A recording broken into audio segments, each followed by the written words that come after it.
Welcome to English Learning Academy. আজি মই শিৱানন্দ টকা ছাত্ৰ-ছাত্ৰীসকলৰ বাবে ক্লাছ 10 ৰ ইংলিছৰ আনআইটি লেসনৰ ওপৰত এটি ভিডিও লৈ আহিছো। আগৰ ভিডিওটোত মই টি ফ্ৰম আসামৰ কেইবাটাও কোৱেশ্চন এনসাৰ আলোচনা কৰিছিলো। এই ভিডিওটোত মই আকৌ কেইবাটাও খুব ইম্পৰ্টেন্ট কোৱেশ্চন এনসাৰ আলোচনা কৰিম। जीवो खूब मोस्ट इम्पोर्टेंट क्वेश्चन है माजे माजे परीक्षा आई থাকে तो बोला मैं पढ़म नक आरम्भ करूँ आज भिडिओ यार आगर भिडिओट मैं क्वेश्चन नम्बर 1 পৰা 10 লৈকে আলোচনা কৰিছিলো। ইয়াৰ भिडिओट मैं 11 পৰা আৰম্ভ কৰিম।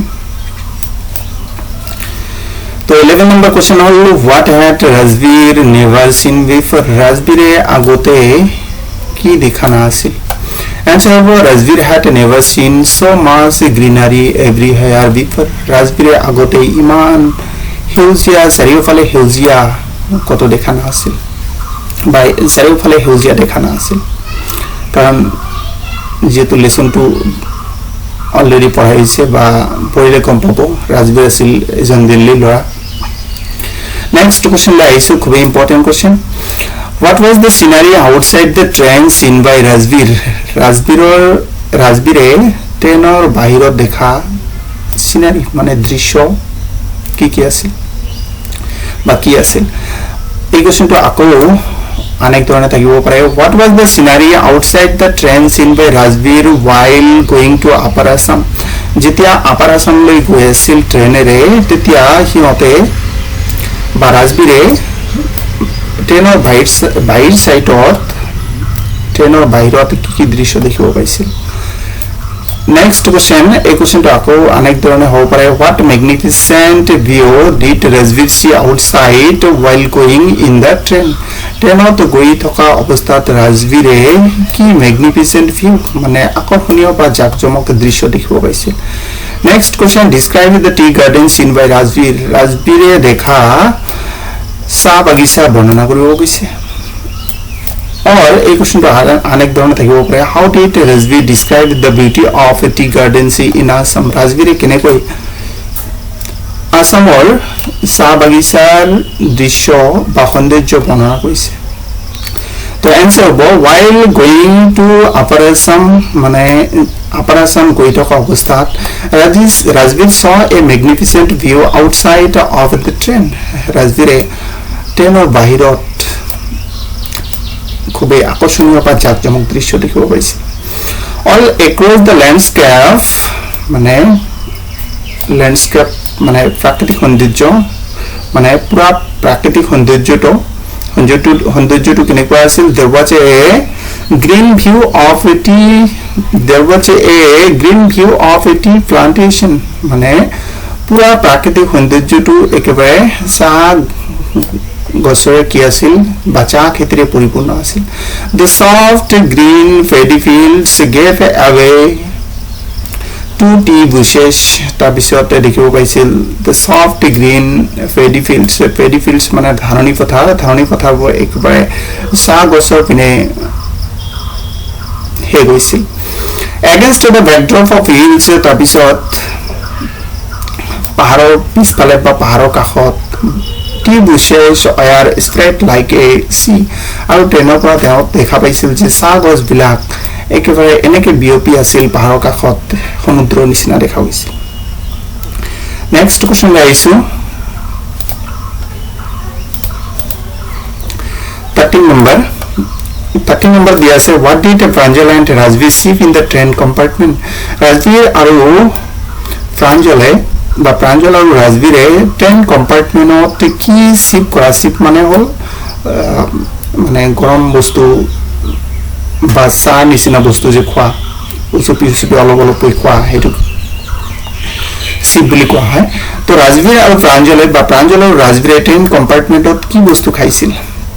তো এনসাৰ হ'ব Pranjal and Rajbir sipped tea in the train compartment। তো সিহঁতে কি কৰিছিল হট লিকুইড মানে टी माने চাহ খাইছিল ট্ৰেইন কম্পাৰ্টমেন্ট। नेक्स्ट क्वेश्चन आइसो। नेक्स्ट क्वेश्चन दिया আছে what did Rajveer see outside the train. राजवीरे ट्रेনৰ বাহিৰত কি দেখিছিল। Answer. Rajbir saw green ant green everywhere outside the train. Rajbir দেখিছিল ট্ৰেইনৰ বাহিৰত বা ট্ৰেইনৰ ভিতৰৰ পৰা বাহিৰৰ ফালে দেখিছিল যে কেৱল সেউজীয়া আৰু সেউজীয়া চাৰিওপিনে Next question is which state has the largest concentration of tea garden in the world? বিশ্বৰ ভিতৰত কোনখন ৰাজ্যত আটাইতকৈ বেছি চাহ উৎপাদন দেখিব পৰা যায় বা চাহ উৎপাদন কৰা Next question, name the place which amounts to the largest concentration of tea plantations in the world. Name the place which amounts to the largest concentration of tea plantations in the world. পৃথিৱীৰ ভিতৰত কোনখন ৰাজ্যত বা কোনখন ঠাইত আটাইতকৈ চাহ খেতি বা চাহ উৎপাদন হয় বা দেখিব পৰা যায় The answer of Assam has the largest concentration of a tea garden in the world. অসমত কি আছে পৃথিৱীৰ ভিতৰত আটাইতকৈ বেছি চাহ উৎপাদন হয় বা চাহ খেতি আছে Next question is why did Pranjal not share the excitement of seeing a tea garden with Rajbir?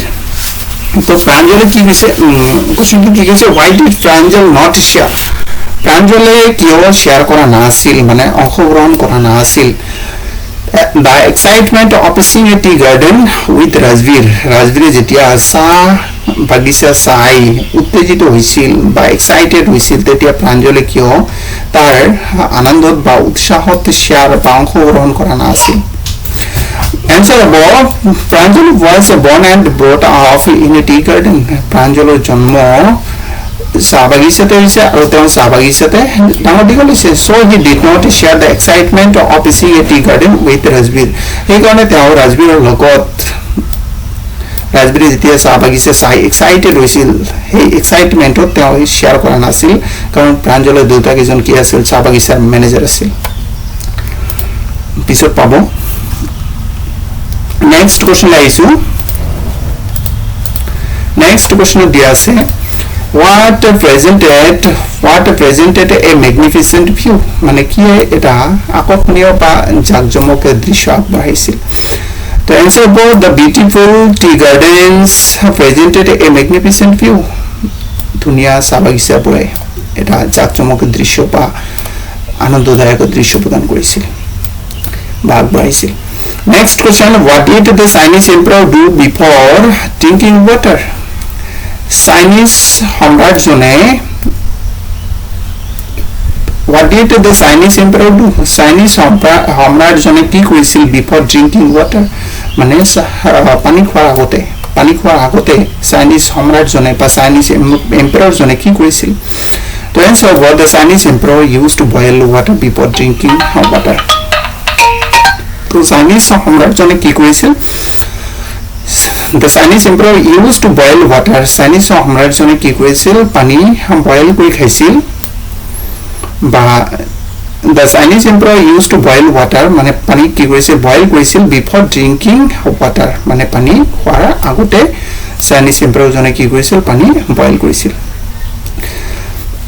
Next 19 number লাইছো who was Bodhidharma কোন আছিল Answer about Bodhidharma was an ancient Buddhist ascetic. Bodhidharma আছিল এজন পুৰণি বুদ্ধ ধৰ্মৰ এজন ascetic মানে ঋষি বামুণী Next question আহিছো what did Bodhidharma do? Bodhidharma কি কৰিছিল To answer about Bodhidharma cut off his eyelids. Bodhidharma কি কৰিছিল তাৰ চকুৰ যে কি আছিল মানে লোম আছিল সেইবোৰ কি কাটি পেলাইছিল because কাৰণ he felt sleepy কাৰণ তেওঁ কি টোপনি অনুভৱ কৰিছিল during meditation যেতিয়া তেওঁ ধ্যান কৰিছিল ধ্যান কৰাৰ সময়তে তেওঁ কি টোপনি অনুভৱ কৰিছিল সেই কাৰণে তেওঁ কি কৰিছিল তেওঁৰ চকুৰ যে লোম আছিল সেইবোৰ কি কৰিছিল কাটি পেলাইছিল তো এই আছিল আজিৰ ভিডিওটো ইয়াৰ পিছৰ ভিডিওত মই আকৌ কিছুমান ইম্পৰ্টেন্ট কোৱেশ্চন আনসাৰ দিবলৈ যত্ন কৰিম তো ভিডিওটো ভাল লাগিলে অবশ্যই মোৰ চেনেলটো সাবস্ক্ৰাইব কৰিব আৰু বেল আইকনটো প্ৰেছ কৰি ৰাখিব যাতে মই পৰৱৰ্তী ভিডিও আপলোড কৰাৰ লগে লগে সোনকালে নটিফিকেশনটো পাই যায় আৰু ভিডিওটো কেনে লাগিল অবশ্যই কমেন্ট সেকশনত কমেন্ট কৰি জনাব তো পিছত এটা ভিডিওত লগ পোৱাৰ প্ৰতিশ্ৰুতিৰে আজিৰ ভিডিওটো ইয়াতে সমাপ্ত কৰিছো ধন্যবাদ